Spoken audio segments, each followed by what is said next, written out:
Good morning बच्चों, फिर से स्वागत है आपका ऑनलाइन क्लासेस में। प्यारे बच्चों, हमने आपके लेसन नंबर 11 के अंदर जो सेल डिवीजन है, सेल डिवीजन,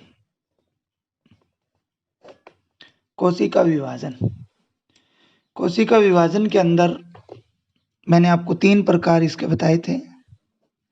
एक तो एमाइटोसिस, एक माइटोसिस और एक मियोसिस। 2 की बात हमने कंप्लीट कर ली। कौन कौन सी? एक तो एमाइटोसिस की और एक माइटोसिस की। दोनों की बात हमारी कंप्लीट हो गई।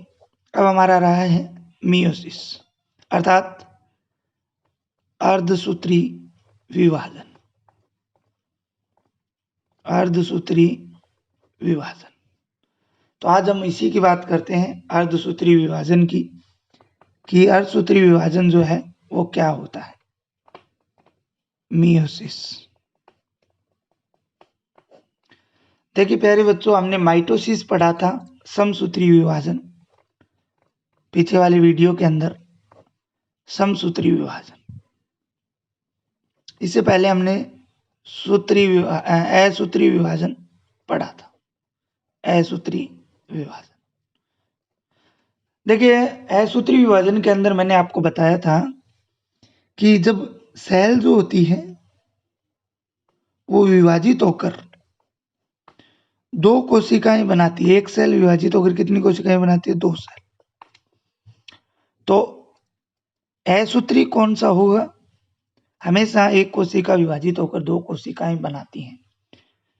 समसूत्री में भी ऐसा होता है, अर्धसूत्री में भी ऐसा होता है, लेकिन फिर डिफरेंस क्या होता है? प्यारे बच्चों, असूत्री विभाजन के अंदर मैंने बताया था जो आनुवांशिक पदार्थ है वो बराबर भागों में नहीं बंटता है। आनुवांशिक पदार्थ जो है वो क्या है? बराबर भागों में नहीं बंटता है। ये बात मैंने आपको एमाइटोसिस के अंदर बताई थी। ठीक है, ऐसे विभाजन को हमने असूत्री विभाजन कहा था। जबकि अगर बात करें समसूत्री विभाजन की, इसमें भी एक कोशिका होती है, द्विगुणित कोशिका, वो 2 कोशिकाओं में विभाजित होती है। लेकिन जो मदर सेल है इसमें गुणसूत्रों की संख्या 46 है, तो बनने वाली जो कोशिकाएं होती हैं उनमें गुणसूत्रों की संख्या भी 46 रहती है। अर्थात पुत्री कोशिकाएं जो होती हैं वो भी क्या है? उनमें गुणसूत्रों की संख्या समान रहती है। भाई गुणसूत्रों की संख्या जो है वो समान रहती है। ठीक है, ये बात हमने कर ली थी। अब बात करेंगे अर्धसूत्री विभाजन की, मियोसिस की। देखिए प्यारे बच्चों, कोई कोशिका है, द्विगुणित कोशिका है, ठीक है, ये द्विगुणित कोशिका है। इसमें जब अर्धसूत्री विभाजन होगा 2 कोशिकाएं बनेंगी। कितनी कोशिकाएं बनेंगी? 2 कोशिकाएं बनेंगी। लेकिन ये तो कौन सी कोशिका होगी? मदर सेल, मातृ कोशिका। और ये बनने वाली कोशिकाएं कौन सी है? Daughter cell. ठीक है, तो मातृ कोशिका के गुणसूत्रों की संख्या से बनने वाली पुत्री कोशिकाओं में गुणसूत्रों की संख्या जो है वो आधी रह जाती है। कितनी रह जाती है? आधी रह जाती है। फॉर एग्जाम्पल, ह्यूमन की एक सेल के अंदर 46 गुणसूत्र होते हैं। जब वो विभाजित होकर 2 कोशिकाएं बनाएगी, विभाजित होकर कितनी कोशिकाएं बनाएगी? 2 कोशिकाएं बनाएगी, तो उनमें गुणसूत्रों की संख्या 23 होगी। उनमें गुणसूत्रों की संख्या कितनी होगी? 23 होगी। अर्थात अगर हम शुद्ध परिभाषा की बात करें तो ऐसा विभाजन जिसमें बनने वाली पुत्री कोशिकाओं में गुणसूत्रों की संख्या, क्रोमोसोम, नंबर ऑफ क्रोमोसोम, गुणसूत्रों की संख्या अपनी मातृ कोशिका से आधी रह जाती है, तो ऐसे विभाजन को क्या कहा जाता है? अर्धसूत्री विभाजन कहा जाता है। ये विभाजन जो होता है ये जनन कोशिकाओं में होता है। किन में होता है? जनन कोशिकाओं में होता है। देखिए लास्ट में हम अंतर की भी बात करेंगे। किसकी बात करेंगे? अंतर की भी बात करेंगे। माइटोसिस एंड मियोसिस में डिफरेंस की बात करेंगे। मैंने आपको समसूत्री विभाजन के अंदर बताया था कि समसूत्री विभाजन जो होता है वो वेजिटेटिव सेल्स के अंदर होता है, लेकिन अर्धसूत्री विभाजन जो है वो रिप्रोडक्टिव या जनरेटिव सेल जो होती हैं उनके अंदर होता है, जनन कोशिकाओं में होता है। अर्थात जो युग्मक व जाइगोट बनाने में सहायक होता है। देखिए हमने एक तो क्रिया पढ़ी थी स्पर्मेटोजेनेसिस, जिसके फलस्वरूप स्पर्म बने थे, जो किस क्रिया द्वारा बने थे? मियोसिस के द्वारा ही बने थे। याद करो ये पूरी प्रोसेस 31वें चैप्टर में हमने पढ़ी थी। एक हमने उजेनेसिस पढ़ी थी, अंड जनन, ठीक है, जिसके दौरान ओवेल बना था, ठीक है, वो भी किसके कारण बना था? मियोसिस के कारण बना था। तो प्यारे बच्चों अर्धसूत्री विभाजन जो है वो जनरेटिव सेल्स के अंदर पाया जाता है या उनमें होता है, ठीक है। तो ये तो कौन सा हो गया? अर्धसूत्री विभाजन की परिभाषा हो गई। क्या हो गई? अर्धसूत्री विभाजन की परिभाषा। अब हम अर्धसूत्री विभाजन की प्रावस्थाओं की बात करेंगे। Steps of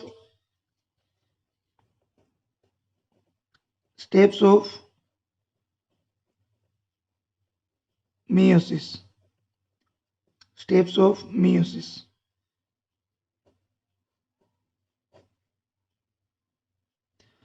steps of meiosis। देखिए प्रावस्थाओं की बात करते हैं तो अर्धसूत्री विभाजन को दो प्रावस्थाओं में पूर्ण होता है। कितने प्रावस्थाओं में? दो प्रावस्थाओं में पूर्ण होता है। कितनी फेज के अंदर पूर्ण होता है अर्धसूत्री विभाजन? दो प्रावस्थाओं के अंदर पूर्ण होता है। वो दो प्रावस्थाएं कौन सी हैं उनकी बात हम लोग करते हैं। देखिए एक तो है मियोसिस फर्स्ट और एक है मियोसिस सेकंड। यहाँ पे मैं आपको टेबल बना के दिखाता हूँ। यहाँ पे लिख देते हैं मियोसिस, ठीक है, मियोसिस लिख दिया। अब देखिए प्यारे बच्चों मियोसिस जो है वो दो प्रावस्थाओं में पूर्ण होता है। कितनी प्रावस्थाओं में? दो प्रावस्थाओं में। एक तो होती है मियोसिस फर्स्ट, ठीक है, एक होती है मियोसिस सेकंड। अर्थात अर्धसूत्री विभाजन प्रथम, हिंदी में भी लिख देता हूं साथ में, अर्धसूत्री विभाजन फर्स्ट या प्रथम, और ये हो गया अर्धसूत्री विभाजन सेकंड। अर्धसूत्री विभाजन सेकंड, ठीक है। मियोसिस फर्स्ट के अंदर अगर हम लोग बात करें तो इसके अंदर अगर हम लोग बात करते हैं तो इंटरफेज आएगी। क्या आएगी? इंटरफेज आएगी, कैरियोकाइनेसिस आएगा और साइटोकाइनेसिस आएगा। कौन कौन सी आएगी? इसके अंदर जो है एक तो हो गई इंटरफेज। इंटरफेज के अंदर आप लोगों को पता ही है तीन प्रावस्थाएं आएंगी। कितनी प्रावस्थाएं आएंगी? तीन। एक तो G1 फेज, एक S फेज, एक G2 फेज। ये तो चाहे समसूत्री विभाजन हो चाहे अर्धसूत्री विभाजन, उसमें आएंगी। दूसरी होती है, कौन सी होती है? M phase. कौन सी होती है? M phase. M फेज के अंदर दो प्रावस्थाएं आती हैं। एक तो आती है कौन सी? कैरियोकाइनेसिस। कौन सी आती है? कैरियोकाइनेसिस। और एक कौन सी आती है? साइटोकाइनेसिस। साइटोकाइनेसिस। अर्थात एक तो आती है केंद्रक विभाजन और एक आती है कोशिका द्रव्य विभाजन। एक तो केंद्रक विभाजन और एक कौन सी आती है? कोशिका द्रव्य विभाजन। केंद्रक विभाजन के अंदर अगर हम बात करें तो वो 5 प्रावस्थाएं आएंगी। कितनी प्रावस्थाएं आएंगी? 5 प्रावस्थाएं। एक तो आएगी प्रोफेज, एक आएगी मेटाफेज, एक आएगी एनाफेज और एक आएगी टीलोफेज। लेकिन ये प्रावस्था जो होती है, ये जो कैरियोनोकाइनेसिस जो होता है, ये इस अर्धसूत्री विभाजन प्रथम में प्रोफेज जो अवस्था होती है, लंबी अवस्था होती है, जिसे वापस 5 भागों में बांटा गया है। कितने भागों में? वापस 5 भागों में बांटा गया है। देखिए वो कौन कौन से हैं। एक तो है लेप्टोटीन, एक है जाइगोटीन, एक है पेक्टीन, एक है डिप्लोटीन और एक है diakinesis. Leptotene, zygotene, pectin, diplotene, diakinesis, ये किसकी प्रावस्थाएं हैं? इस प्रोफेज की 5 प्रावस्थाएं हैं। 1, 2, 3, 4 और 5। और ये 1 नंबर मुख्य, ये 2 नंबर, ये 3 नंबर, ये 4 नंबर। ठीक है। इसके साथ ही साइटोकाइनेसिस। ये तो होगा अर्धसूत्री विभाजन प्रथम। यहां तक होने तक भी जो है अर्धसूत्री विभाजन कंप्लीट नहीं होता है। इसके बाद में कोशिका जो है वो प्रवेश करती है किसमें? अर्धसूत्री विभाजन सेकंड में। इसमें प्रवेश करती है अर्धसूत्री विभाजन सेकंड में, जहां पे 2 विभाजन होते हैं। एक तो होता है फिर से कैरियोकाइनेसिस अर्थात केंद्रक विभाजन, और एक होता है साइटोकाइनेसिस अर्थात कोशिका द्रव्य विभाजन। कैरियोकाइनेसिस के अंदर 4 प्रावस्थाएं आती हैं। एक तो प्रोफेज सेकंड, एक मेटाफेज सेकंड,